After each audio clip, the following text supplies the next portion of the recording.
Pequenos gestos e realmente ação dão resultado. Como eu já tinha começado capoeira, eu achava aquilo fantástico, porque eu podia tocar, eu podia lutar, eu podia me colocar, né? Eu achava que mais gente tinha que ver aquilo. Essa galera tem uma condição de guerreiro, de luta muito forte. E se eles tivessem esse desafio, o resto viria automaticamente. Ele fez minha vida mudar. Sempre está ali motivando, fazendo com que a gente caminhe pelo lado certo. Dessa forma, você vai transformando esses meninos em protagonistas da história deles. Vai buscando a sua vitória. A hora ela vai chegar. Minha escola de capoeira nasceu dessa vontade. Eu despertei o guerreiro dentro delas. Daí veio junto a autoestima, a resiliência, a motivação. Somos poucos, mas podemos cuidar de muitos. Quando a gente dá condição, elas vão à luta. E daí o otimismo aparece todo dia e em todo mundo.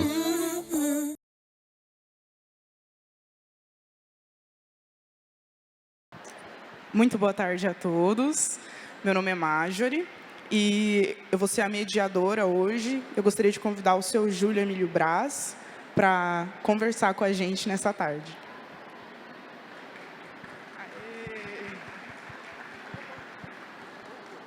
Chegou. Obrigado.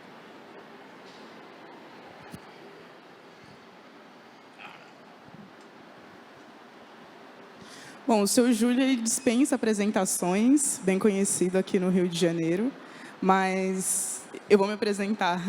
Eu tenho 22 anos, eu sou líder de um coletivo na gestão de uma biblioteca comunitária. Estou chegando hoje na Bienal como escritora, então estou lançando o meu primeiro livro, todos vocês são convidados a conhecer. E o seu Júlio ele também tem novos lançamentos. O senhor gostaria de contar um pouquinho para a gente sobre as novas histórias?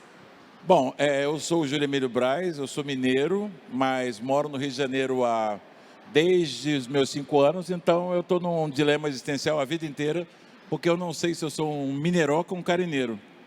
Né? Então, é alguma coisa. A única coisa que eu posso garantir que sobreviveu do mineiro foi o Uai. Ao contrário dela, ou seja, eu tenho 62 anos, eu tenho mais 40 do que ela, né?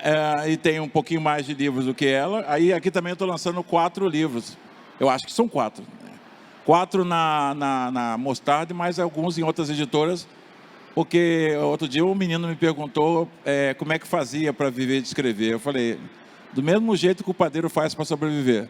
Né? O padeiro faz muitos pães e vende bastante. O escritor escreve muitos livros e vende bastante. Né? E os dois sobrevivem, ao contrário do que muita gente pensa por aí. Né?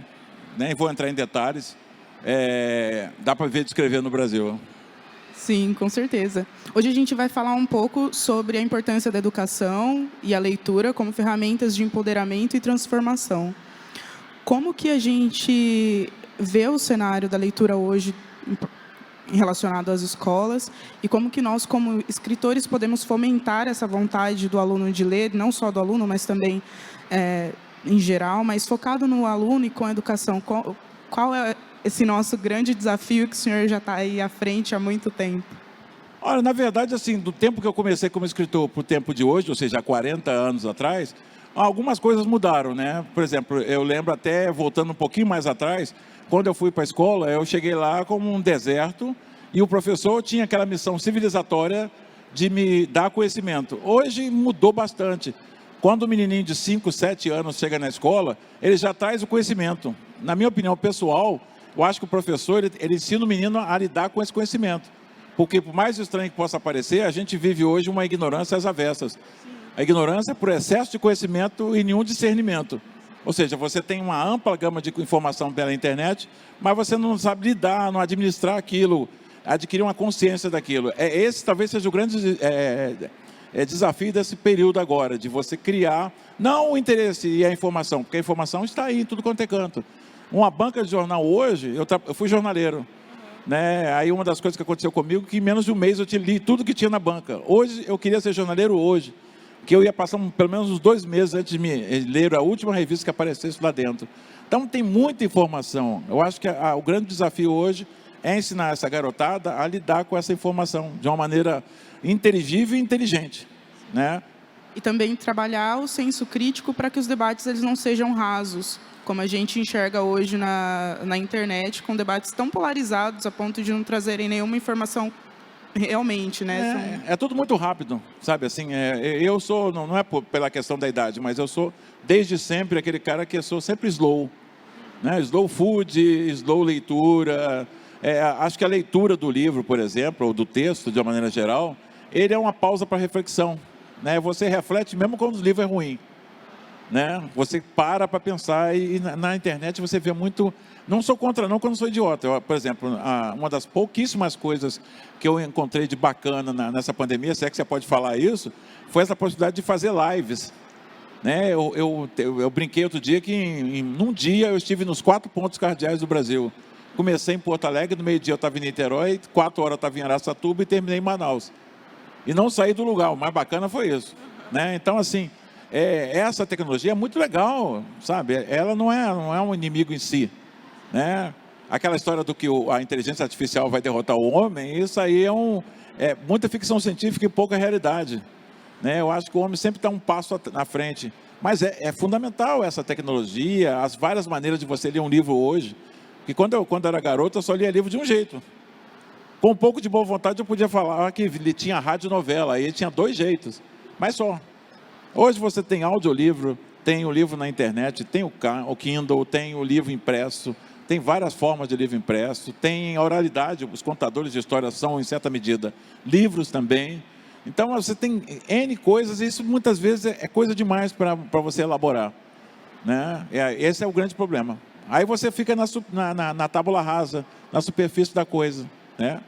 Mas acho que a gente se ajeita, eu acho que isso é tudo... Começou agora, né? Você pode se calcular.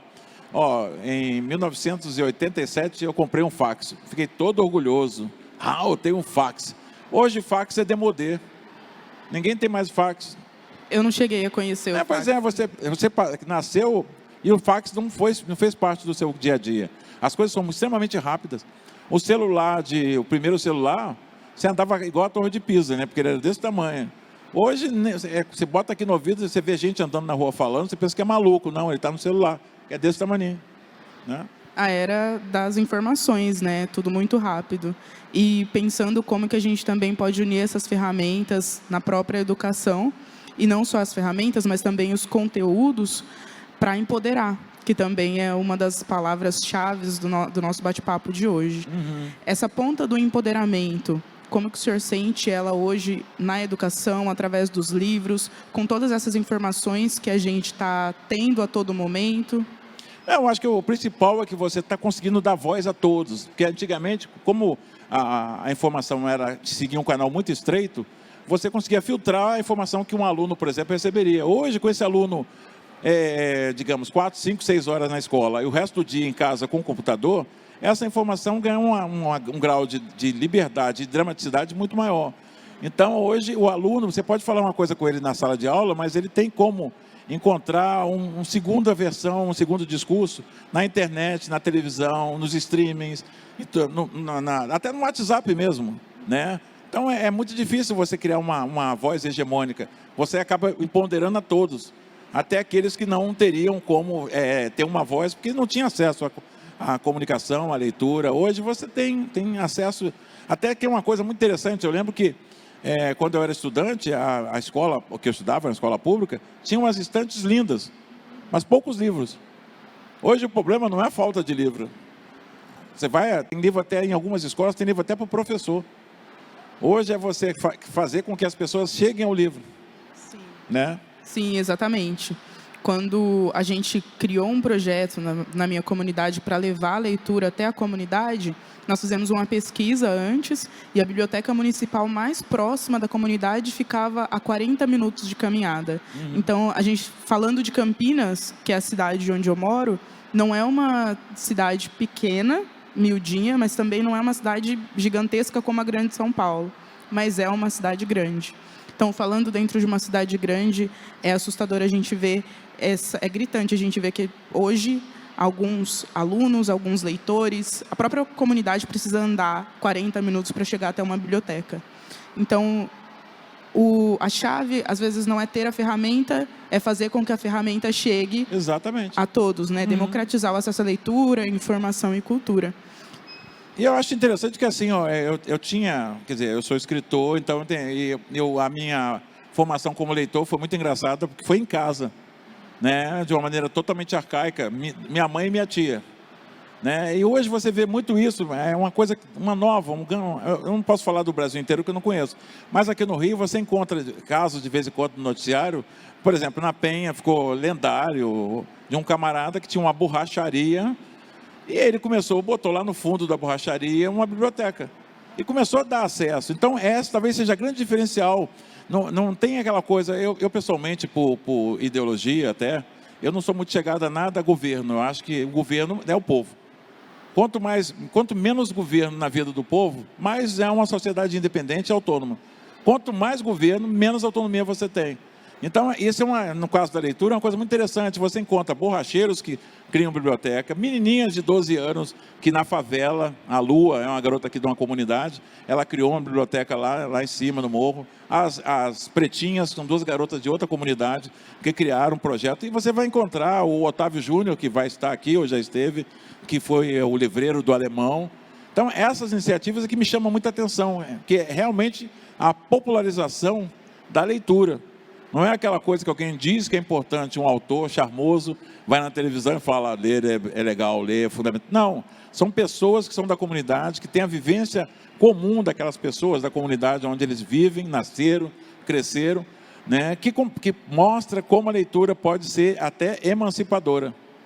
Né? Aí eu acho que o peixe é vendido de uma maneira mais sincera, né? As pessoas percebem isso, e eu acho legal essa autonomia popular. Né? Eu sou muito a favor disso. Eu acho que assim, tudo bem, o governo, por exemplo, no caso das escolas, é um trabalho fantástico, com as suas distorções aqui e ali, mas é um trabalho fantástico. As bibliotecas, eu fico encantado quando vou em escola pública, porque tem o oferecimento é muito grande. Talvez a gente possa questionar se não poderia ser uma escola local, né? Porque eu tenho livros, por exemplo, em outros países, e em alemão, eu sou uma língua muito lida, e eu fui fazer, uma certa época, palestras em escolas da rede pública da Suíça. E aí eu perguntei à bibliotecária como é que era feito. Eu falei como é que era a experiência de se adquirir acervo no Brasil, que era uma coisa centralizada e coisa e tal. E como é que isso era feito lá? E ela falou que os cantões, que são os estados suíços, todo ano, eles mandam uma verba para a bibliotecária. É ela que administra a compra, mas ela também não compra. Ela eu vou comprar esse ou aquele livro. Ela faz, é uma coisa bem tipicamente suíça. Né? O que ela faz? Ela faz uma eleição, uma votação dentro da escola, e alunos e professores dizem que livro ou que gênero eles querem ler. É feita uma apuração, faz-se uma listagem, e essa listagem fica pregada na biblioteca, e a partir daquela listagem ela pega o dinheiro que ela já recebeu e vai comprando pelo grau de votação. Né? Eu acho muito mais, espelha muito mais a comunidade que irá ler, né? Sabe? Mas isso é um avanço. A gente tem a tendência de ser muito rigoroso com o brasileiro, né? E se você parar para pensar que criar leitores é um projeto em construção no Brasil, né? Olha, basicamente eu vou ser bem radical. Eu acho que essa coisa de ler no Brasil se tornou uma coisa mais pauta social a partir de 1985, 86, quando acabou a ditadura. Porque o ingrediente básico para a leitura é liberdade. Liberdade de escolha, de expressão. E até 85 você não tinha essa liberdade. Sim. Né? E é muito bonito ver a comunidade construindo pontes, né?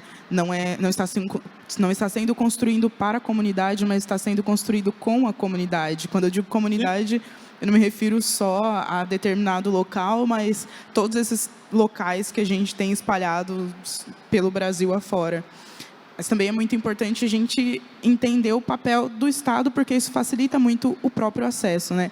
Aqui na Bienal, muitos alunos vieram com o voucherzinho comprar o livro. Então, talvez sem esse papel do Estado não seria possível. Como que é esse sentimento de auxílio, né, de cumprir o Estado, cumprir o dever dele de levar o acesso e trabalhar nisso para um escritor, vendo que isso está acontecendo com os mais jovens? Eu acho o seguinte, o Estado realmente ele oportuniza, isso é um dado, mas ele oportuniza a partir de uma certa demanda, né? Sabe? Então, assim, ele está dando porque o povo, de alguma maneira, o governante teve a sensibilidade, a percepção de que havia uma demanda para aquilo.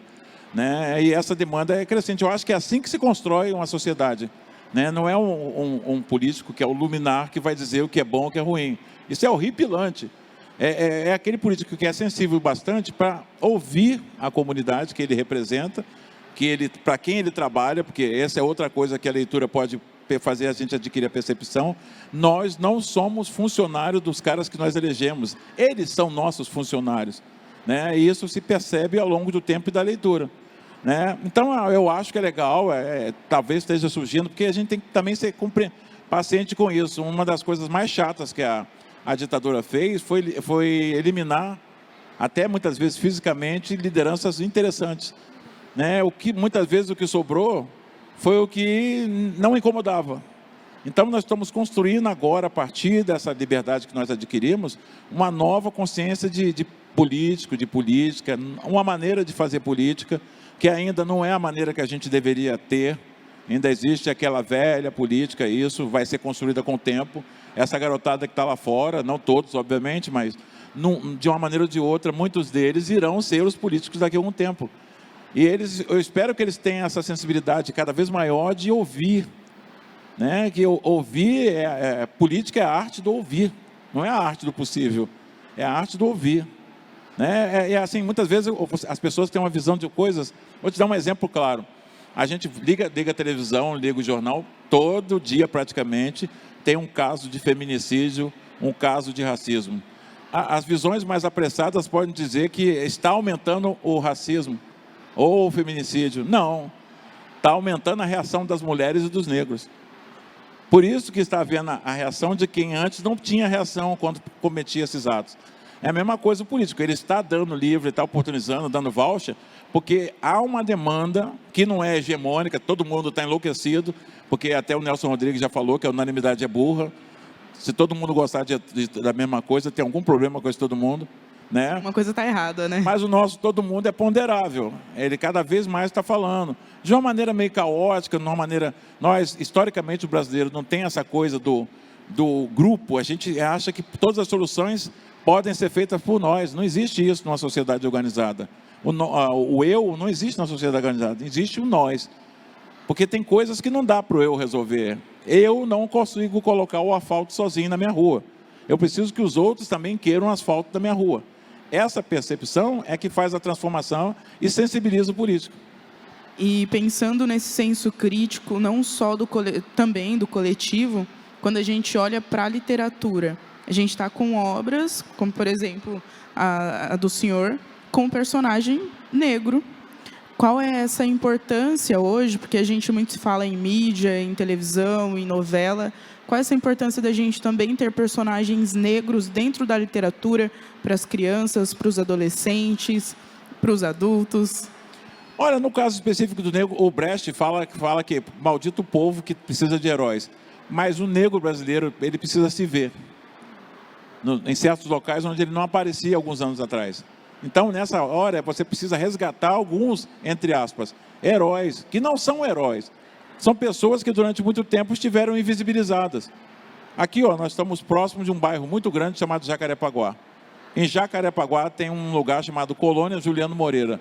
Eu dou minha cara a tapa se qualquer morador da Juliano Moreira souber quem foi Juliano Moreira. Muitos de nós, todo dia, passamos pelo túnel Rebouça. Também dou minha cara a tapa se a maioria das pessoas que passam por ali souber quem foi o Rebouça. Aliás, não são o Rebouça, é os Rebouças, porque o túnel tem 2 nomes, são 2 túneis, né? Então, assim, essa necessidade de você resgatar para o jovem negro, ele tem que se ver fazendo parte da sociedade. E a vida inteira os negros fizeram parte da sociedade. Antonil, que foi um padre que circulou no Brasil no século XVI, ele, naquela época, quando o Brasil ainda estava nascendo, ele falava que, quando ele passou pelo Brasil, os negros eram as mãos e os pés da colônia. Isso não mudou, né? Só que a gente não percebe que nós somos as mãos e os pés do Brasil, né? A gente sempre fica na periferia de qualquer discussão, a gente pensa que faz parte e todo tempo você tem que comprovar que faz parte. Você fica criando artimanhas de sobreviver numa sociedade onde você é a maioria, né? Mas não é tratado como maioria. Outro dia eu vi um político falando, não, eu sou muito sensível aos reclames da minoria.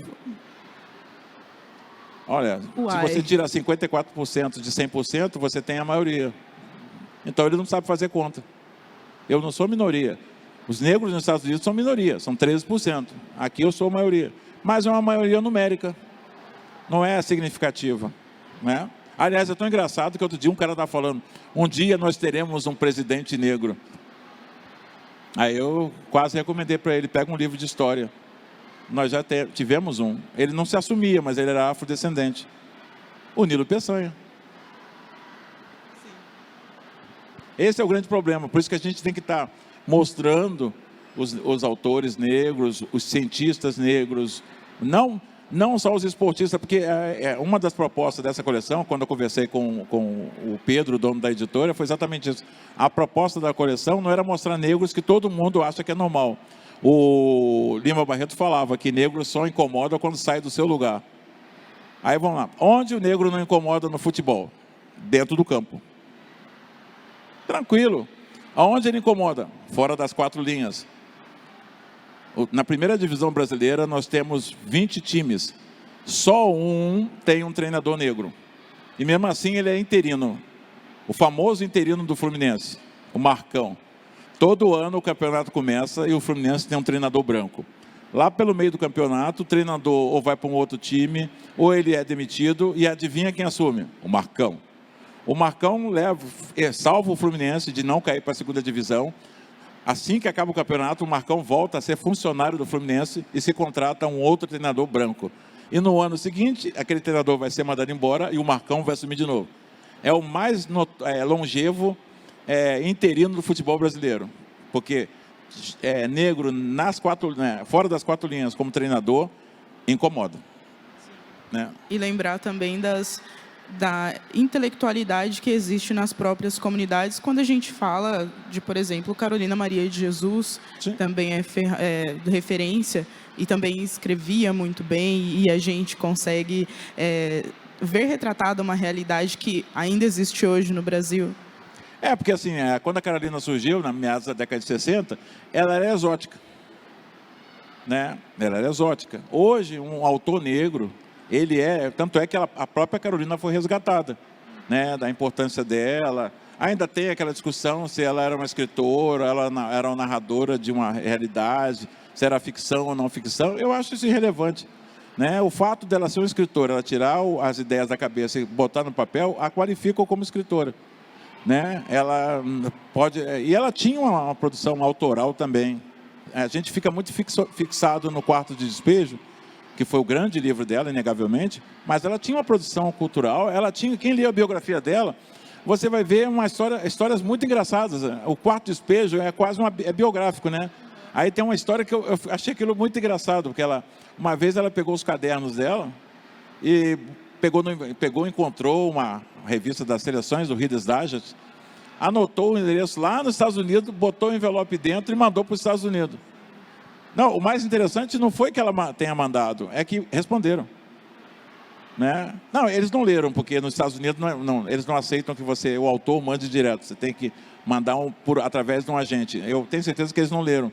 Mas o fato de devolver é um negócio que responde pela qualidade. Ela foi respeitada por lá como autora. Né? Coisa que aqui, agora que ela está sendo resgatada. E isso tem outros autores. O negro, essa coisa que a gente fala de resgatar, é porque a gente tem, por exemplo, os irmãos Rebouças. Eles foram arquitetos, engenheiros, no século XIX. E não foram engenheiros, eles foram engenheiros. Né? O primeiro água encanada de Curitiba foi o Antônio Rebouças que fez. Né? Teve uma época que teve uma seca terrível no Rio de Janeiro. Quem salvou o Rio de Janeiro em um mês foram os Rebouças. Eles não foram apenas engenheiros, eles foram os engenheiros do Império.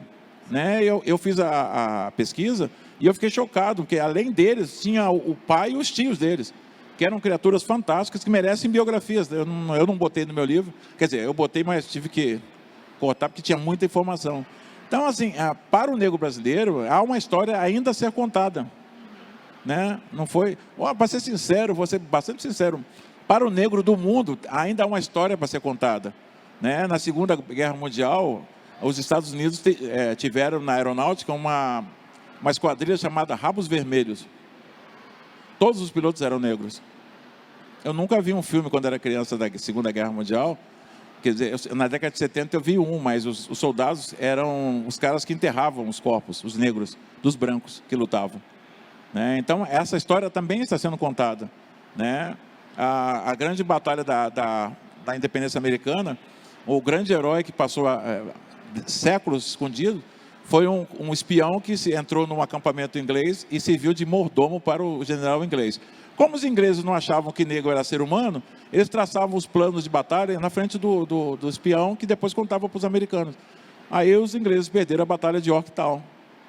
Mas nunca o crédito foi passado para esse negro. Só agora que está sendo passado. Então, a própria história do negro, os soldados negros senegaleses que lutaram na Primeira e na Segunda Guerra Mundial pela França e foram premiados com fuzilamento.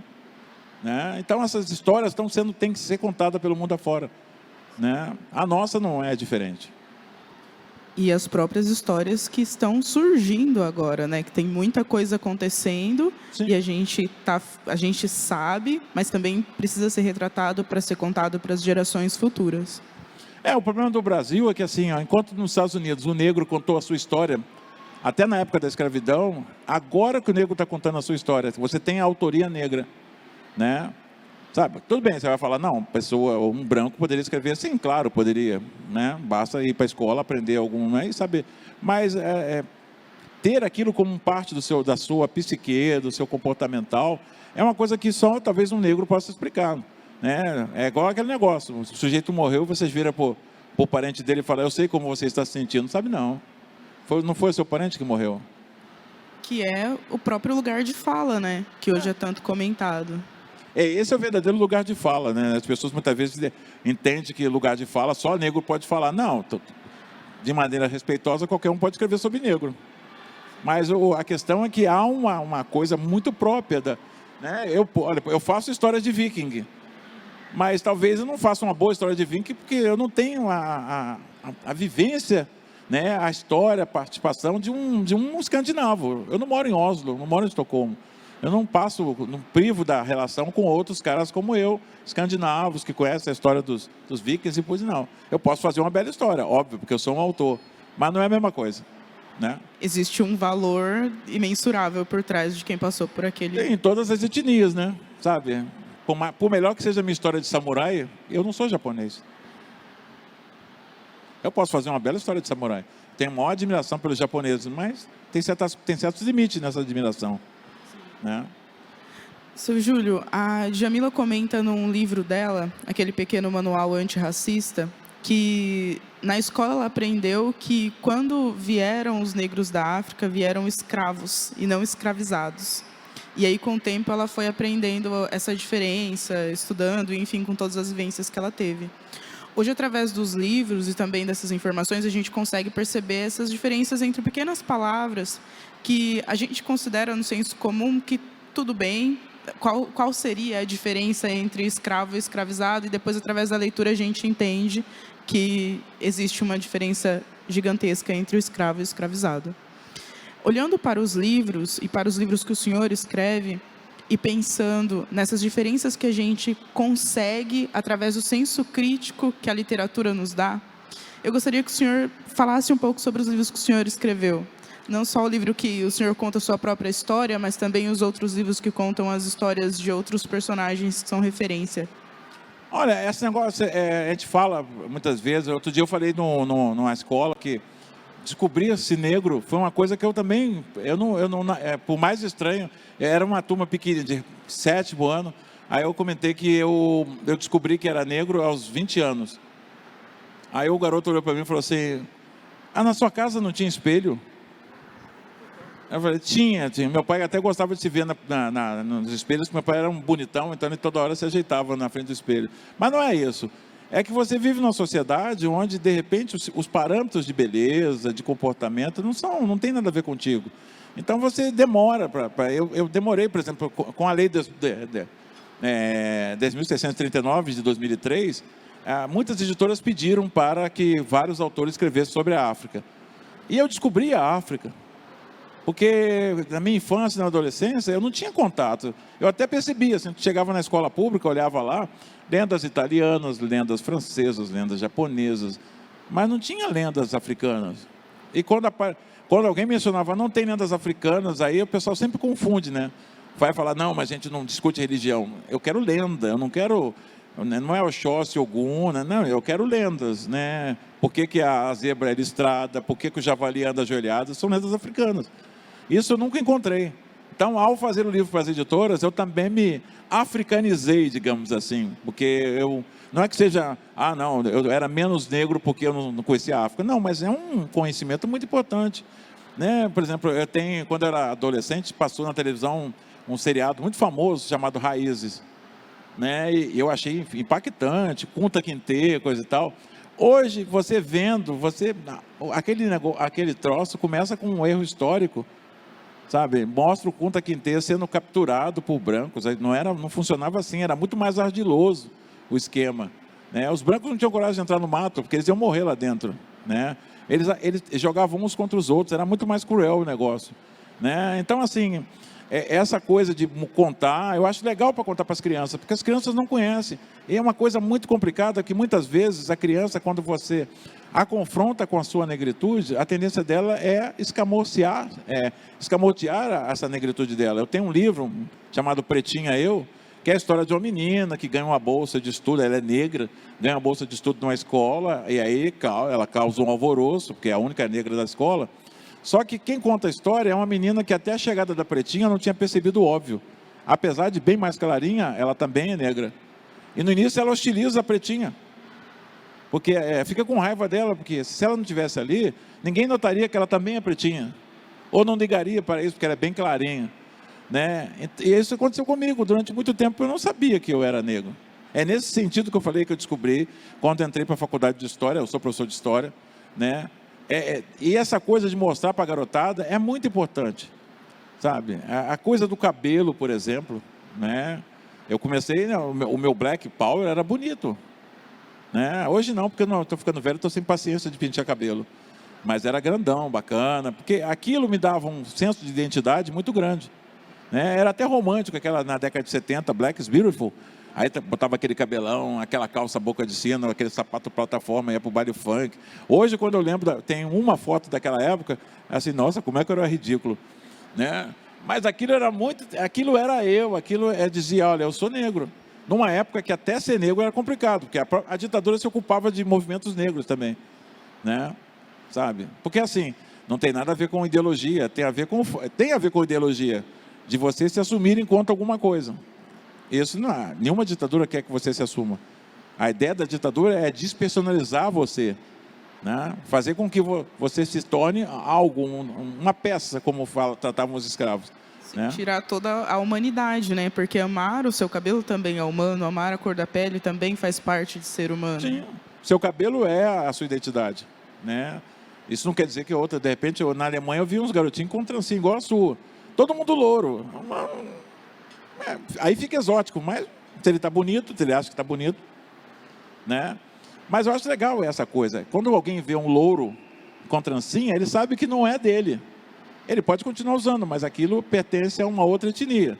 Ele gostou, sei lá por que ele botou, mas ele achou legal, mas pertence. Hoje você tem o copyright, digamos assim, né? Sabe? Acho que isso é importante. E mostrar para a garotada, fazer essa coleção, é uma maneira de mostrar que ele faz parte da sociedade brasileira, né? Que é uma coisa que sempre se colocou. Se você comparar, eu não lembro bem qual quantitativo, mas a Constituição americana, a primeira, dizia que o negro era algo assim, tipo 1/8 do homem branco. Então, apesar do grande preconceito americano, eles tinham a suposição que o negro era minimamente humano. Durante a escravidão no Brasil, ele não era humano. Você pegar todos os documentos, ele está lá. 8 peças. Nós éramos peça. Peça, para mim, é aqui, ó, mesa, cadeira, livro. Mas nós éramos mesa, cadeira, livro. Isso é despersonalizar, né? E como não tem personalidade, você pode ganhar 500 chibatadas por qualquer falta. Nos Estados Unidos, a falta mais grave, você ganhava 25 chibatadas. Você dá 500 chibatadas em alguém, você mata, né? Mas não é humano. A ideia é essa, não é humano, né? Olhando para esse próprio empoderamento que a gente está tendo hoje em dia com esse acesso à informação, também é muito importante reconhecer esses, como o senhor mesmo falou, não, essa trancinha, ela tem uma origem, né? Olhar para trás e reconhecer essa origem. Não, algumas coisas a gente percebe, a grande mudança é essa, não é que assim, de repente a gente vai proibir outros de terem trancinha, mas é uma marca identitária, você tem que ter uma identidade, né? Segundo, tem um ditado africano que diz que a árvore que não tem raízes profundas, ela cai, né? Nós temos raízes profundas. Quando se diz escravizado, não é uma questão de semântica, é que eles foram trazidos, né? Uma coisa é você voluntariamente ser escravo, acontecia isso em algumas sociedades africanas, mas era uma coisa diferente, com outros parâmetros. Acontecia também em vários países europeus, esse tipo de escravidão consensual, da Roma Antiga tinha, mas era outro tipo de escravidão, com outros parâmetros. Quando você vem na marra, você foi um escravizado, você foi arrastado para aquele barco, né? Não tem nada de romântico, não dá para tornar uma coisa desse tipo romântica. Com o empoderamento, a gente fala muito sobre negritude. Discutir e pensar sobre o papel do negro, o espaço que o negro ocupa na sociedade. Qual a importância da gente pensar também sobre a branquitude, sobre o espaço do branco na sociedade? Olha, na verdade é o seguinte, né? Querendo ou não, nós somos uma sociedade multiétnica. Não dá para ser negro sem você aceitar que existe o branco, existe o indígena. Querendo ou não, nós vamos ter que dividir esse navio. E se cada um resolver remar para um lado, o barco não sai do lugar. Compreender a branquitude é perceber que nós estamos juntos, né? Eu gosto muito de futebol, eu gosto de fazer uma analogia com futebol. São 11 jogadores. Não são amigos. Alguns são amigos, alguns vão no fim de semana comer churrasco na casa um do outro, mas os 11 não são amigos. Eles se juntam por um único propósito, ganhar o jogo. Numa sociedade organizada, a gente se junta para criar uma sociedade boa para todos, né? É nesse sentido que a gente tem que ver a branquitude, não é olhar como se fosse um antagonista. Até olham para a gente como se fôssemos antagonistas. Mas isso é uma coisa de 300 anos. Não adianta eu chegar na Alemanha e ficar com ódio do alemão, porque eles não foram os nazistas.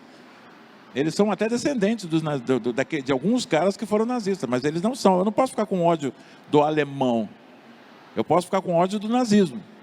E do nazismo que durante certa época existiu na Alemanha. Mas eu não posso ficar com raiva. Eu não posso ficar com raiva do americano, porque em determinada época do sul dos Estados Unidos, linchamento era uma coisa diária, uma festa, né? Aparecia até vendedor de pipoca e sorvete, né? Mas os caras que moram no sul hoje não são aqueles caras, né? E muitos são pessoas normais. Então, essa é a coisa. Reconhecer a branquitude é valorizar a sua própria negritude, num contexto de uma sociedade multiétnica. Não adianta tentar criar um gueto. Aliás, eu sou totalmente contra gueto.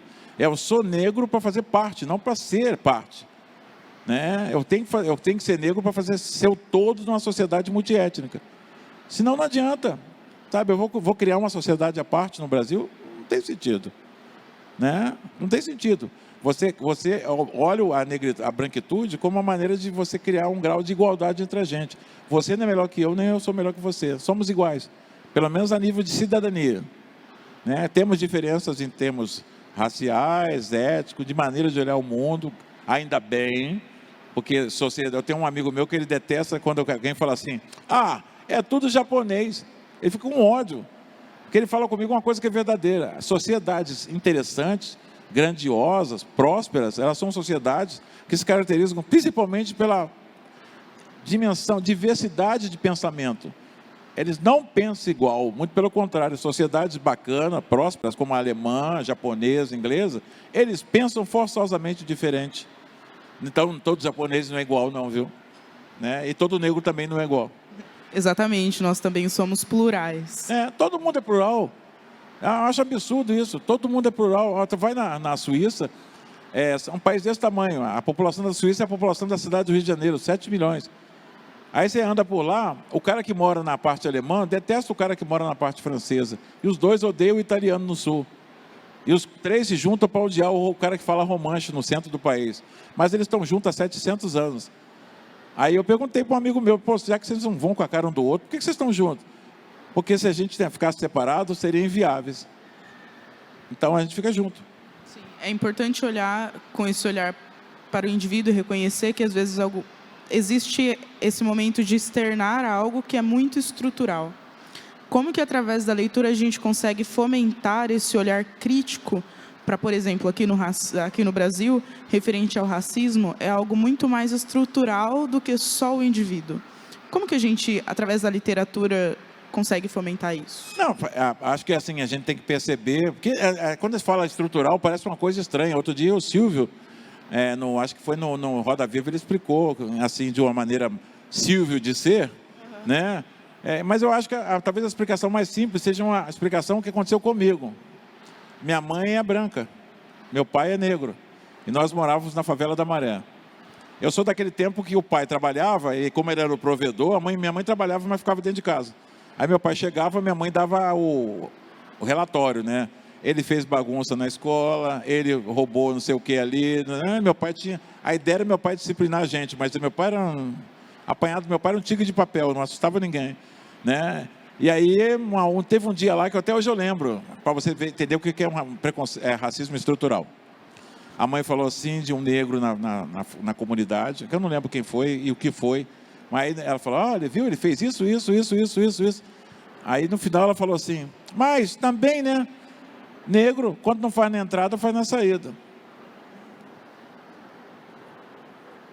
Aí ficou eu, meu pai e meus irmãos assim. Uai. Ué. Famoso uai. Aí ela acho que ela deu um insight nela, ela falou assim, mas vocês não, né? Esse é o racismo estrutural. A minha mãe nem percebeu que ela estava sendo racista ao fazer o comentário para um bando de negros que estavam na frente dela. Isso tem, no cotidiano, olha, ele é tão bonito, apesar de ser negro. Tem uma boa também. Eu não tenho preconceito. Eu não sou racista. Eu tenho até amigos que são pretos. Pois é, essa é boa. Tem muito essa também. É igual, não ganha do argentino, que eu peguei um táxi em Buenos Aires, aí eu estava lá sentado do lado dele, né? Aí ele falou assim, eu não tenho nenhum problema com negros. Aqui em Buenos Aires podia ter negros. Mas não tem negros. É que faz muito frio, eles não se adaptaram. Aí eu falei, aqueles que moram no Harlem deve ser outra coisa, né? Porque a última vez que eu estive lá, eles eram negros. Né? Deve ser negro diferente, né? Deve ser da parte polar da África. Né? Isso também né? Se você quer ver negro lá, mas teve negros em Buenos Aires até o início do século XIX. Mas eles souberam fazer uma tática de embranquecimento muito boa lá. Se bem que de vez em quando você está nas ruas de Buenos Aires, você vê um branco com feição negroides, né?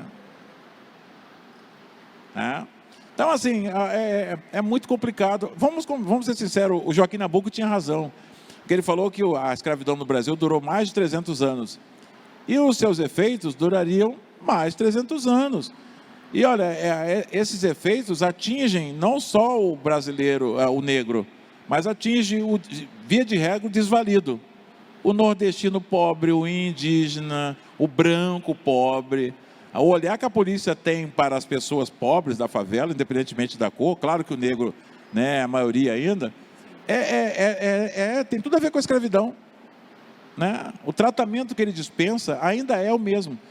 Né? Porque assim, quando você vê filme americano, você vê a porta do carro está escrito assim, para proteger e servir. No Brasil devia assim, para proteger certos brasileiros de outros brasileiros. Porque é o que acontece. Né? E esses outros, infelizmente, somos nós. Né? Até algum tempo atrás, eu chegava num shopping desses bacanas aqui, né? Aí sentava lá, porque eu detesto shopping. Mas eu miseravelmente casei 3 vezes, e todas as 3 adoram shopping. Para não brigar, porque meu pai disse que brigar com a esposa é a coisa mais idiota do mundo, que você, no final das contas, vai ter que deitar com ela. Né? Eu fico sentadinho naquele banquinho na frente. Aí eu percebia, quando chegava lá, que eu era o cara mais bem protegido do shopping. Toda hora passava um daqueles seguranças de terno. Aí eu não podia brigar, porque meu tio, eu tenho um tio fantástico, o maior filósofo que eu conheci na minha vida. Nem Diógenes, nem Maquiavel, ninguém melhor que o meu tio, Zé Lourenço. Porque ele falava uma coisa bem verdadeira, que depois o Mark Twain referendou. Que ele falava que só tem um idiota pior do que o idiota. É quem discute com o idiota. E o Mark Twain falou Meu tio não leu o Mark Twain, mas o Mark Twain falava que você não discutir com o idiota, que você vai perder. Ele tem mais experiência em ser idiota, né? Então, assim, eu tive que encontrar uma forma de sobreviver e esperar minha mulher sem ser morto pelo segurança. Aí eu levo um livro grosso e sento lá fora e fico lendo mesmo. Não deveria ser assim, né? Eu tive que inventar uma estratégia de convivência para não me estourar com aquele cara. Que por sinal é negro. Essa é a parte mais triste do filme. Resultado do famoso estrutural. Sim, né? A grande alma do Capitão do Mato. A PM, 72% dos PMs são afrodescendentes. Quando eles param na Brits, o primeiro que vai levar dura, adivinha, tem 3 chances. Sou eu. Com essa cara, não tem cara de bandido, tem cara de assaltado. Eu já fui assaltado 8 vezes, eu sou o protótipo do cara bom para ser assaltado, né? Também que é um longo caminho, né? Eu tenho certeza que passa pela leitura. A compreensão, enxergar o outro, passa pela compreensão do uso adequado da palavra, do cérebro, né? É demorado, 300 anos. Eu não vou ver essa sociedade igualitária, mas tem que começar em algum lugar, em alguma hora. Hoje nós estamos vendo também muitos movimentos surgindo, como rodas de poesia, slam, que é muito comum em São Paulo, em Campinas também, acredito que aqui no Rio de Janeiro também. A gente consegue continuar fomentando isso através da própria literatura?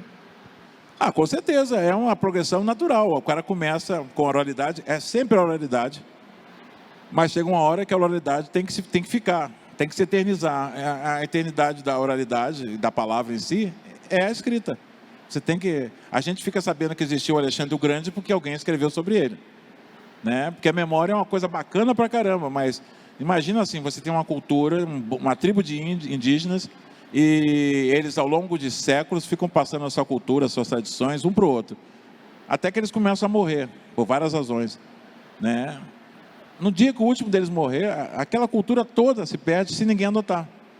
Então, assim, o slam, o rap, o funk mesmo, eles são uma maneira de expressar certas realidades, né? Tem hoje um funk que é paradigmático, que é aquela que todo mundo canta, que é o Só Quero Ser Feliz, andar tranquilamente.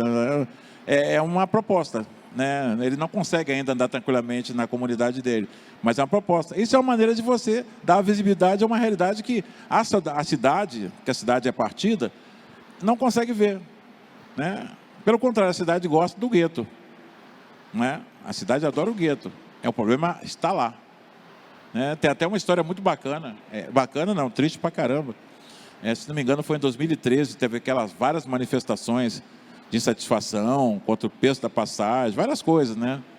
E aí aconteceram várias no centro da cidade do Rio de Janeiro, na Zona Sul. A polícia aparecia, jogava bombas de gás lacrimogêneo, dava umas cacetadas em um ou outro, mas ficava nisso.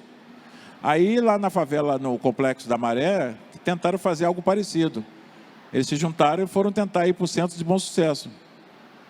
A polícia apareceu também, não trouxe cacetetes nem bombas de gás lacrimogêneo. Trouxe revólveres com bala de verdade, não era nem de borracha.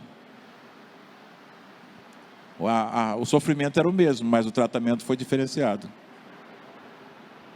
Enquanto for assim, não tem jeito, né?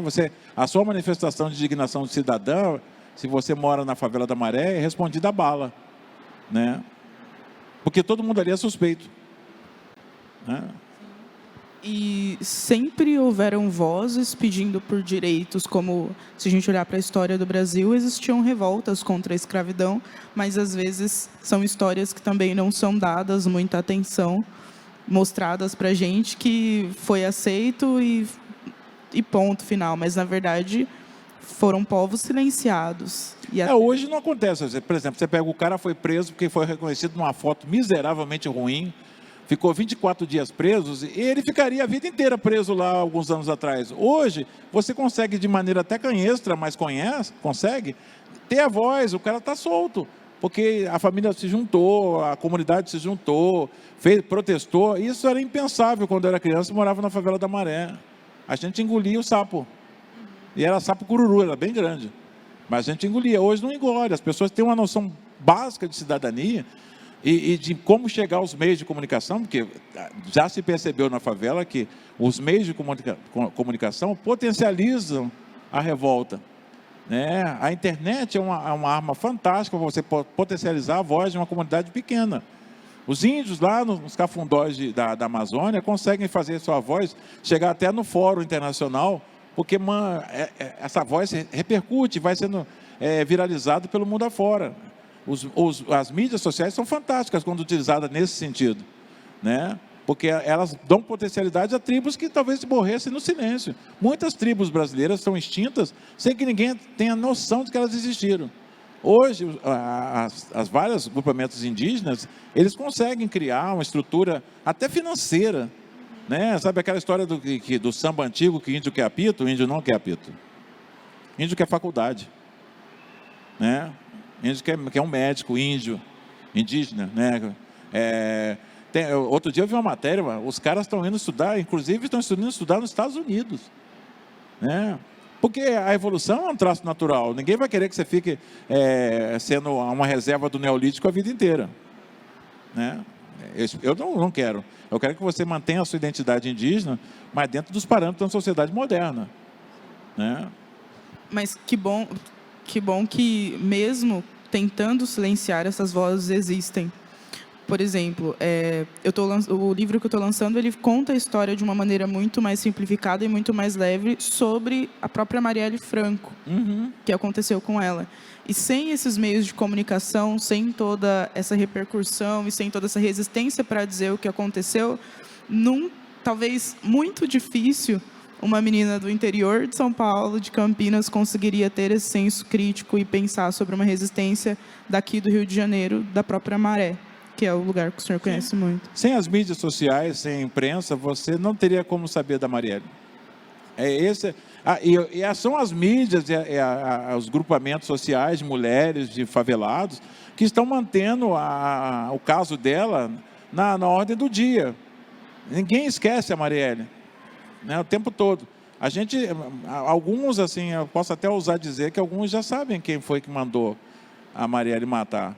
Você fica fazendo pressão para um belo dia essas pessoas perderem os relativos poderes e imunidades que eles têm e serem levadas às barras da justiça, porque acreditar que aqueles 2 PMs mataram a Marielle só porque ela era feia e mora longe é muita ingenuidade.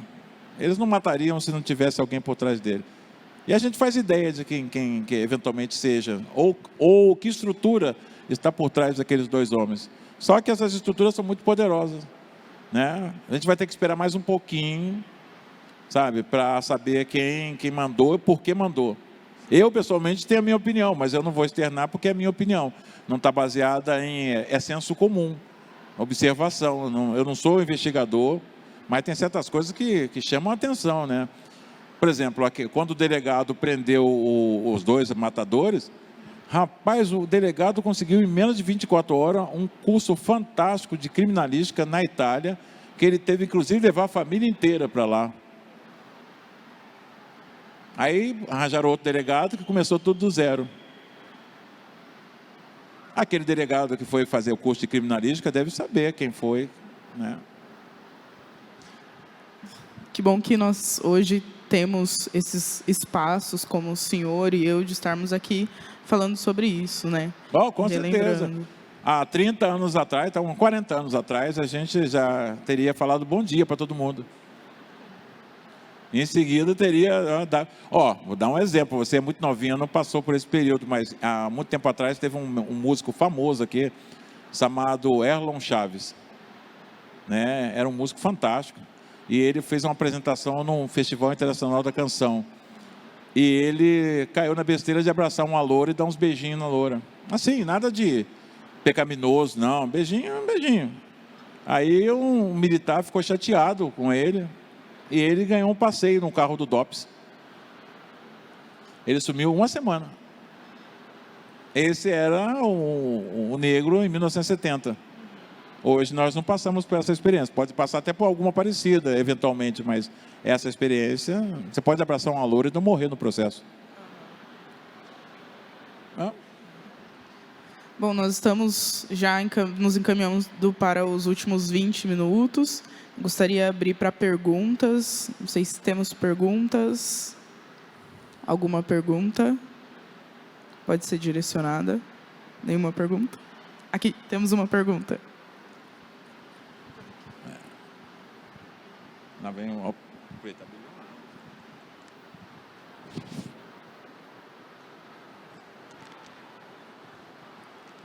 Só vou pedir para você olhar para a câmera ali, tá? Oi, tudo bem? Olá. Eu sou Ana Clara. Eu li há pouco tempo um dos discursos da Chimamanda, em que ela diz que quando a gente repete algo muitas vezes, se torna normal. E eu queria saber se vocês acham que, aos poucos, a gente está tornando algumas coisas de senso comum, racistas, machistas e homofóbicas, menos normais, abrindo a discussão. Olha assim, vou dar um exemplo prático. Eu, na década de 90, eu trabalhei na produção, fazendo sketch de humor, programa Os Trapalhões. Atualmente, o programa Os Trapalhões passa no canal Viva. Hoje, ninguém só vê os Trapalhões no canal Viva. Ninguém tem coragem de fazer aquele humor hoje, né? Não tem jeito, assim, o tratamento que o coitado do Mussum ganhava, por exemplo, no programa, né? Os LGBTQIA+, também, os nordestinos mesmo, era um negócio assim que ninguém tem coragem de fazer hoje. Palavras também, as pessoas estão se policiando, né? Por exemplo, as pessoas não estão usando com muita frequência o termo judiar, que tem relação com judeus. As pessoas estão se policiando. Não é uma coisa assim que eu vou ficar me policiando porque alguém está ouvindo. É uma coisa que vai morrendo com o tempo, porque o uso... Se todo mundo falando do mesmo jeito, as pessoas costumam falar. Como as pessoas param de falar desse jeito, automaticamente as palavras somem, né? Não precisa de uma lei. De hoje em diante é proibido falar a palavra judiar, enegrecer. Isso vai sumir. Quando você começa a parar de usar as palavras, é nesse sentido, um escritor negro, escrevendo para negros, mas para a comunidade geral, ele vai se policiar para não botar aquelas palavras. As crianças lerão, e ao longo do tempo, aquelas palavras simplesmente sumirão. Você pega o livro do Lima Barreto, está lá, sacripanta, nefelibata. Hoje ninguém usa essas palavras e muito pouca gente sabe o significado. Por quê? É desuso. Em 1990 e poucos, eu tinha um amigo belga, ele chegou aqui e eu tive que explicar para ele o que significava arrebentou a boca do balão. Ele não entendia. Você traduz para ele em francês, não tem sentido nenhum prático, né? Acabou, sumiu. Então, assim, as coisas somem. A língua, graças a Deus, é dinâmica, sabe? Então, se os autores começam a não usar aquelas palavras, sem nenhuma pressão de lei, nada, uso mesmo. Você sente que é inadequado, ofende alguém, você não vai usar, e aí as palavras somem. Nesse sentido que eu acho legal, eu sou totalmente contra, com todo respeito, eu acho que... Primeiro que eu acho absurdo você lacrar alguém. Eu não sou envelope para ser lacrado, né? Mas eu acho que assim, a gente... Por exemplo, eu vou dar um exemplo paradigmático. Eu acho Monteiro Lobato um cara que foi muito importante para a literatura infanto-juvenil. Ele era racista? Certamente. Você pega a correspondência dele com o Godofredo Rangel, está lá as cartas. Não dá para dizer que ele não era. Mas ele, até sem querer, ele escreveu uma das peças sobre a banalização da raça no Brasil, que é um conto chamado Negrinha, que é um conto horrível, mas que você percebe como a vida do negro era banal naquela época. Porque no final, a mulher maltrata a coitada da Negrinha a história inteira. No final, ela mata a menina, aí ela fala assim, eu estou com saudade, ela era tão boazinha. Você percebeu a banalidade de como era a vida de um negro naquela época? Ele fez isso. Muita gente acusa o Machado de Assis de não ter ligado para a escravidão. Eu até entendo o Machado de Assis que você ser um homem livre, negro, numa sociedade escravocrata é um negócio meio complicado. Ele não teria sido Machado de Assis se ele tivesse levantado a voz, porque o Lima Barreto levantou a voz na época que já não tinha escravidão e pagou um preço bem caro por isso. Então, assim, mas ele tem um conto chamado Mãe contra Pai, que é um conto sobre escravidão fantástico. Quem lê aquilo ali é melhor que 500 discursos que o Machado de Assis pudesse ter feito. Né? O artista, assim, a gente pensa que o artista... Claro, o artista tem voz, ele tem uma visão política, ele tem todo o direito e até muitas vezes o dever, por ser formador de opinião, de falar o que ele está pensando, sabe? Mas você não pode exigir que ele sem a vontade, algo que venha do fundo da alma dele, ele se colocar. Né? Tem artista que não tem opinião, eu tenho que respeitar o fato dele não ter opinião. Né? Eu não posso chegar e acusar o cara, você tem que dar opinião. Não, isso eu acho autoritário. Segundo o Zé Saramago, até é falta de educação, né? Você obrigar o cara a fazer uma coisa que ele não quer fazer. Né? Mas eu acho que assim, você pode ver, você pega aquele canal Viva, eu gosto de ver aquele canal Viva, que é um canal arqueológico até. Né? Você vê coisas assim muito hilárias. O Jô Soares tinha um programa que chamava Vivo Gordo. Cara, hoje todos os movimentos feministas vivos e mortos apareceriam na porta da Globo para protestar contra aquele programa, sabe? Eu não sou mulher, logicamente, mas eu me senti ofendido vendo aquele programa, que era baixaria, era muito baixaria. Naquela época era normal, mas hoje não é. Ninguém tem coragem de fazer um programa daquele hoje. Então, a vida avança, graças a Deus, né? Pensando em repetir uma verdade, uma mentira até que ela se torne verdade, eu vejo que a gente está caminhando para um momento em que nós estamos refletindo mais sobre as verdades que estão nos contando. Então, é claro que a grande massa e o senso comum, ele ainda continua repetindo essas mentiras até que se tornem verdades, mas estão surgindo muitas pessoas com empoderamento e com informação, não informações rasas, mas informações profundas e com uma análise, um senso crítico gigantesco que consegue fazer com que essas repetições elas não sejam mais comuns e que a gente reflita sobre aquilo que a gente está falando e repetindo há tanto tempo, como, por exemplo, escritores de grande renome que estão pensando, poxa, será que, como o próprio senhor Júlio falou, será que eu devo continuar usando essa palavra? Ou qual é a origem dessa palavra? De onde vem? E a gente vai perdendo o uso. Mas me admira muito que a gente está caminhando para um momento de ver essas repetições e deixar de repetir e pensar nelas. Você viu uma coisa engraçada? Outro dia eu vi na televisão um canteiro de obras na Baixada Fluminense. Um monte de mulheres trabalhando como pedreiro mesmo, não é assim carregando uma pedrinha não, era pegando na massa. E elas em relação com os outros trabalhadores, havia uma igualdade, ninguém ficava falando que ela era mulher, ela era um pedreiro. Não, ela estava ali como pedreiro. Incidentalmente ela era do sexo feminino, mas antes de qualquer outra coisa ela era um pedreiro. E ela era tratada como pedreiro. Ninguém ficava fazendo de mimimi com ela, não, coitadinha, ela é mais frágil, não. Se ela assumiu o papel de pedreiro, ela estava ali, era tratada igual. Eu posso até discutir a questão salarial, que ainda tem uns negócios aí meio estranhos, mas que hoje a mulher consegue, né, chegar e assumir o papel sem muito estranhamento, né, aquela coisa do mulher dirigindo, né, que tinha aquelas piadinhas infames que as pessoas faziam. Hoje você não encontra ninguém. Se você xingar uma mulher porque ela está dirigindo, você xingou porque ela fez alguma barbeiragem, ou você acha que ela fez, não porque ela é mulher. Essa percepção melhorou, digamos, entre aspas, melhorou. Hoje você está xingando a mulher não porque ela é mulher, mas porque ela fez uma barbeiragem, você acha que ela fez uma barbeiragem. Assim, pode parecer um contrassenso, mas é uma evolução. Sim. Né? Sabe? Você não está olhando o sexo dela. Sim. Tem muita estrutura que está sendo desestruturada, mas a gente ainda tem um grande caminho pela frente. Mais alguma pergunta? Que tinha uma... Boa tarde. Seu Júlio, o senhor é um homem intelectual e o senhor está aqui numa roda de discussão com a Marjorie, que é uma garota do interior, uma garota de comunidade, que também está lançando um livro, assim como o senhor.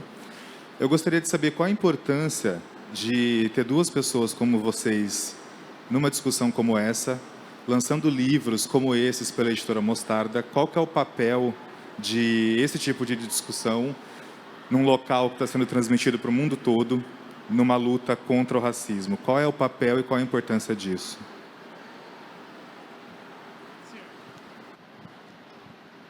Bom, gente, assim, eu adoro contar historinha, sabe? Muitos anos atrás, eu fui num colégio municipal chamado Antenor Nascentes, em Anchieta. Aí eu estava conversando com as crianças, falando do livro que eles haviam lido, bababá. A segunda parte, eu sempre abro para perguntas. Aí eu pedi, por favor. Aí uma menina negra levantou a mão e falou assim: foi o senhor mesmo que escreveu esses livros? Essa é a importância de você começar, os negros escritores começarem a aparecer e indo nas escolas, para que essa menina que tem, na minha opinião, tem um problema de autoestima terrível, ela não acredita que um negro possa escrever um livro, ela tem a percepção de que não só podem escrever, como também escrevem e editam também, né? Porque escrever é um negócio louvável, mas ter alguém que edita, também negro, é um negócio interessante. Você vê, por exemplo, a música negra nos Estados Unidos, ela fez muito sucesso, mas ela fez bastante sucesso na década de 70, porque existia uma gravadora chamada Motown. Todo o catálogo da Motown era de negros. O dono era negro. E aí ele foi caçar esses caras. Então é legal. Agora, eu acho que é mais uma etapa que a gente tem que queimar. Além de ter a publicação de autores negros, é que eu sou meio maledicente, como todo mineiro, eu sou muito desconfiado, né? E tem algum tempo atrás na publicidade, tinha aquela publicidade que tinha aquele monte de brancos e um garoto negro para dizer que nós não somos preconceituosos. E eu me permito muitas vezes fazer esse juízo de valor. Tem certas editoras que botam autores negros para dizer que nós não somos preconceituosos, mas no dia a dia o comportamento trai a pretensão. Mas não vamos citar nomes, mas existe. É uma etapa, né? Uma etapa. Então, assim, eu acho que a existência do autor negro, e mais do que o autor negro, o ilustrador negro, o artista negro aparecendo na frente das crianças, tem um dado de recuperação de autoestima muito grande. Pessoalmente, eu vou muito em escola pública, né? Porque eu sou egresso da escola pública. E uma coisa que eu percebo, até outro dia eu falei, claro que não, até certo ponto, seriamente. Porque muitas vezes você pode falar grandes coisas extremamente sérias com humor.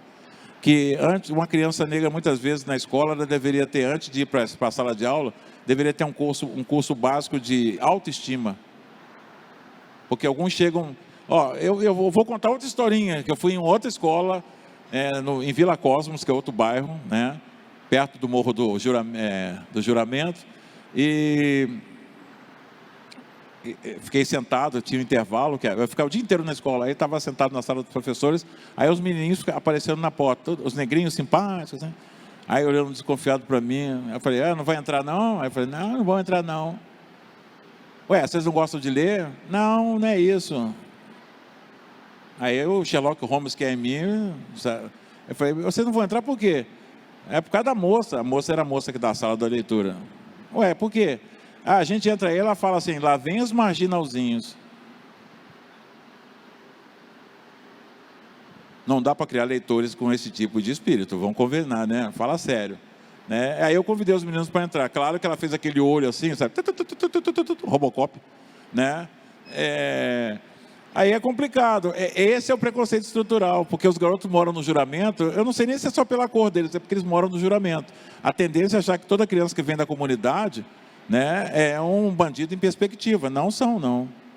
Eles se tornam com esse tipo de olhar, com esse tipo de exclusão, né? Então, assim, nós temos que ir, eles têm que nos ver, eles têm que conhecer Paulo Brito, que foi um grande editor e era negro no século XIX, né? Ele tem que conhecer não um Machado de Assis que todo mundo aparentemente conhece, porque não conhece não, né?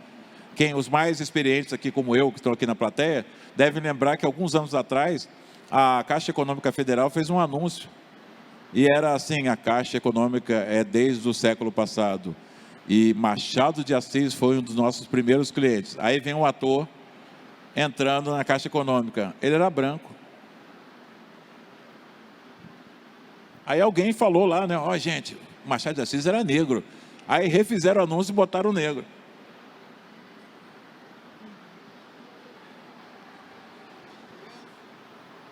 Pois é, não. Não, então. Quando você não se vê, ou quando você é embranquecido, é chato, né? Porque as crianças têm essa autoestima baixa porque elas não se veem, né? Ou se veem naqueles papéis óbvios, sabe? O papel óbvio, o atleta, o músico, nada contra o atleta e o músico, beleza, sorte nossa, né? Eu não vou ficar reclamando porque existiu o Pelé, eu não sou maluco, né? Mas nós somos muito mais que apenas isso. Nós temos escritores, não estou nem falando de nós aqui, que pega mal de ficar falando bem da gente, né? Mas Tem Lima Barreto, tem... Nossa, você vai procurando aí, Cruz de Souza, um dos maiores simbolistas do mundo. Um monte de artistas famosos que a gente não... O aluno negro não conhece, sabe? Porque não foi apresentado a eles. Eu acho até que é um projeto. Como dizem que a destruição da educação no Brasil é um projeto, a despersonalização do negro na sociedade brasileira também é um projeto, né? Eu acho que estar em lugares como esse vai na contramão de tudo o que nos foi dito, de que não é possível, de que não dá certo, de que é muito difícil. Eu também sou uma pessoa muito privilegiada, porque existiram pessoas em todo momento que acreditaram em mim. E eu acho que é aí que está a chave. É olhar para dentro da comunidade, para dentro da favela, da periferia, e acreditar no jovem que está lá. Graças a pessoas que acreditaram em mim, eu consegui ter acesso e conhecer uma das melhores universidades do mundo, que é Harvard. Então, tive um programa de mentoria, fui até os Estados Unidos, participei da Brasil Conference. Por quê? Porque existiram pessoas que olharam para a Marjorie, estudante de escola pública, que estava ali contando história, tentando democratizar a leitura, e acreditaram em mim. Então, esse é o grande passo também. Acreditar no jovem da comunidade e entender que eu não sou defensora do discurso meritocrático. Eu acho que no Brasil a gente não tem como falar sobre meritocracia, é muito delicado isso. A gente tem como falar em dar apoio a quem está tentando, a quem está começando, a dar estrutura e se ajudar realmente para que essas pessoas consigam alcançar outros lugares. Quem diria, assim, às vezes eu olho, quem diria, né, que hoje eu estaria na Bienal do Rio lançando um livro. Eu venho de comunidade mesmo. Então, às vezes, em Campinas, o bairro não tem asfalto na rua onde eu moro. E é essa a importância de ocupar esses espaços. Como o senhor Júlio falou, ajuda muito, extremamente, na questão da autoestima do povo preto, do povo pobre, e também entender que, poxa, é possível. Às vezes, fazendo trabalho em escolas públicas em Campinas, a gente pergunta, qual é seu sonho? E tem muita gente que não tem sonho. Essa é a coisa mais triste que a gente pode ouvir. Como que jovens, na flor da idade, que estão ali, não têm sonhos. Para realizar o sonho, primeiro eu preciso ter um sonho. E para ter o sonho, a gente precisa de pessoas que olhem para esses jovens, para essas crianças e digam que é possível sim sonhar. Mas antes disso, também é necessário trabalhar muito a autoestima do povo preto, do povo pobre, do povo periférico. Vou citar um branco agora, né? O Kant diz que você não começa uma caminhada se você não sabe para onde vai, né? Então você tem que ter, olha, eu quero isso, né? Porque assim, meu tio Zé Lourenço falava que na mão você só tem os dedos, você tem que ir lá, correr atrás, fracassar é bom, né? Assim, hoje as pessoas, não só os negros, mas as pessoas em geral, têm um medo mortal de fracassar. Olha, tropeçar é legal, porque você tem a perspectiva de levantar. Né? Agora, se você não vai tentar nem tropeçar, aí fica complicado, né? Querendo falar aqui do trabalho como escritor, o meu primeiro livro, 5 editoras recusaram o livro. As 4 nem leram as primeiras, porque eu como bom mineiro que sou, eu sou desconfiado, eu colava a ponta aqui em cima dos livros e mandava para a editora. Aí voltou colado nas 4 primeiras vezes. Na 5ª gostaram, mas depois de algum tempo veio uma carta dizendo que, como era um autor estreante, eles iam apostar em mim mesmo. O Luiz Fernando Veríssimo, que é um escritor gaúcho que eu gosto muito, ele diz uma coisa que é bem interessante. Escritor é fedorenta, escatológica a definição. Que escritor é igual bosta em pé de guri. Por mais que você limpe, sempre fica um restinho entre os dedos. Se você acredita no seu sonho, você tem que correr atrás, cara. Ninguém vai te dar nada. A gente não pode ficar na perspectiva de que as pessoas têm que nos dar alguma coisa. Né? Só tem 2 pessoas que a gente tem que esperar que dê alguma coisa a gente. É meu pai e minha mãe. Eles me fizeram, deram a vida. O resto sou eu. Né? A questão é chegar lá, olha. Que a vitória não é... A importante não é a vitória, é a tentativa. Vitória é consequência. Né? Mas você tem que começar em algum jeito. Não é fácil. Tá? É mais potencializado para a gente, mas não é fácil. Né? Sempre muito difícil. Nós estamos já estamos caminhando para o final. Gostaria de agradecer. Tem mais uma pergunta aqui? Opa, pergunta. Oi, tudo bom? Boa noite. Quer dizer, boa tarde. Vocês falaram agora sobre autoestima e me trouxe na memória, quando eu era criança, E eu queria deixar meu cabelo crescer e eu não podia, porque na escola minha mãe ouvia comentário das outras mães falando que, cabelo sujo, tá com piolho, não sei o que, tem que cortar. Hoje, 20 anos depois, eu tô aqui na Bienal e tô vendo várias crianças negras assumindo seus cabelos, tanto com Black Power, seja Nagô, seja Box Bride, várias formas, né? Isso me traz uma felicidade muito grande, mas é uma coisa que eu demorei 20 anos para ver. E também 20 anos para eu mesmo assumir o meu cabelo da forma que eu gosto, sabe? E a minha pergunta para vocês é, vocês acham que a gente vai demorar mais 20 anos para a gente deixar de ser seguido no shopping, deixar de ser visto como suspeito pelo polícia na rua? Como é que é a visão de vocês? Vocês são mais otimistas quanto a isso? Ou, assim como eu, que eu não acredito que isso vai ser uma coisa que eu vá ver, ou que meus filhos, que eu ainda não tenho, vão vir a sofrer, sabe? Eu não tenho essa visão tão positivista assim, sabe? Então, eu gostaria de saber qual a opinião de vocês dois. Muito obrigado. Olha, excelente pergunta. Eu costumo olhar com um olhar de esperança e também enxergando e olhando para essas potências que a gente tem. Antigamente a gente tinha e não divulgava, né? Há muito tempo, é claro que a gente tem um trabalho gigantesco pela frente, é claro que a estrutura sempre olha para a gente como tentando colocar a gente para baixo e não valorizando a nossa autoestima do povo preto. Eu acho que eu sou um pouco mais otimista. Eu acredito que as coisas estão acontecendo muito rápido. A gente está no momento em que a informação está chegando muito rápido e nós temos crianças já empoderadas. Então a gente tem mais literatura. É claro que existe um grande papel da mídia por trás de colocar o preto na capa para tentar aparecer, o negro só para ganhar público, mas está chegando lá. Está chegando para a pessoa que se sentia excluída, para a pessoa que se sentia feia, que não aceitava o cabelo, que não aceitava a cor da pele, que não gostava de ser preta. Está chegando. Eu não acho que a gente vai demorar 50, 60 anos. Acho que tem um grande caminho ainda pela frente, vai demorar um bom tempo, mas está indo... eu não gosto de dizer mais que é passo de formiguinha, né? A gente já está em um passo um pouco maior.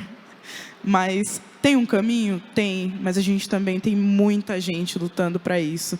E é muito importante, eu vejo que é muito potente a gente olhar para essas pessoas que estão lutando, que estão no movimento negro e que estão correndo atrás e que estão divulgando para inspirar os nossos pequenos, para que não demore mais 20, 30 anos, para que eles aceitem o cabelo, a cor da pele, a origem, para que a gente consiga tirar essa visão de que o que vem da África é ruim, do que o afrodescendente é ruim. A gente tem muito que desestruturar, mas está andando, sabe?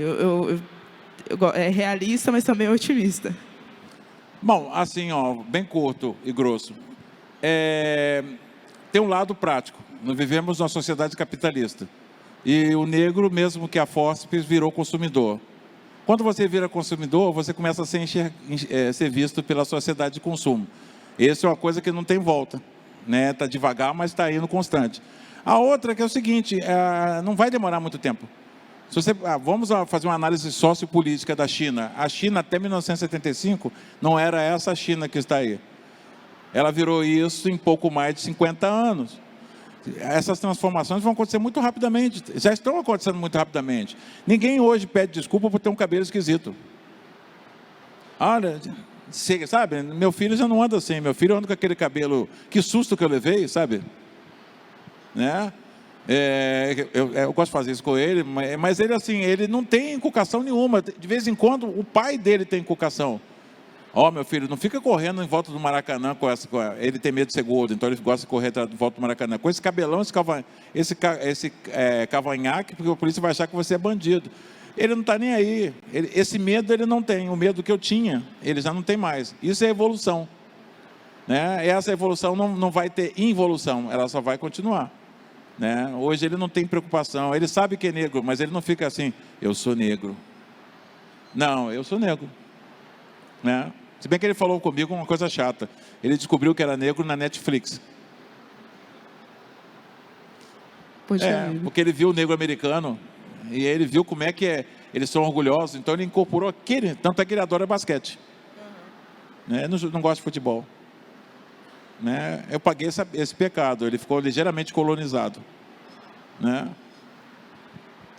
Agora sim, nós já estamos nos caminhando para o final. Gostaria de agradecer a presença de todos e continuar convidando quem está nos acompanhando através das transmissões. A gente ainda tem mais alguns dias aí de Bienal e vocês podem acompanhar e vir aproveitar esse ambiente maravilhoso em contato com os livros e tanta informação. Muito obrigada. Nada. Olha, na verdade, gente, continue, compre livro, porque você sabe que livro só tem um pequeno problema. Se você lê demais, você corre um sério risco de se tornar um cara inteligente. É perigoso. Tem gente que não gosta de gente inteligente, não. Burro é melhor. Né? Tem alguns riscos que vale a pena correr, né? Esse é um risco delicioso, viu? Ser dono do próprio nariz é uma delícia. Até para fazer besteira. Muito obrigada. Uma boa tarde.